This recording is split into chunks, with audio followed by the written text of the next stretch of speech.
Does it ever feel like when you're controlling an objective, your team gets steamrolled and you're not sure why? In part 3 of my one-on-one guide, I'll give you some basic tips you should know about. 1. Don't get surrounded.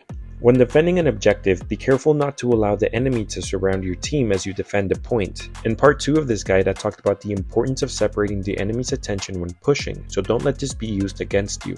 Don't all huddle up on the point, and instead control the map by having line of sight into alternate routes and preventing the enemy to reach the back lines. 2. To ult or not to ult. Although it's not good to hold on to your ult for the perfect situation, you also shouldn't pop it the second you have it, especially as a healer.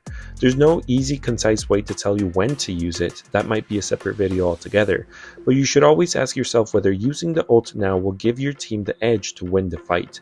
If not, take the L, regroup with your team, and go back in, but now with your team's ult still on hand. And third, don't push up too much. Don't get carried away and chase after kills. It's often better to retreat and position yourself to cover the alternate routes I mentioned in my first point.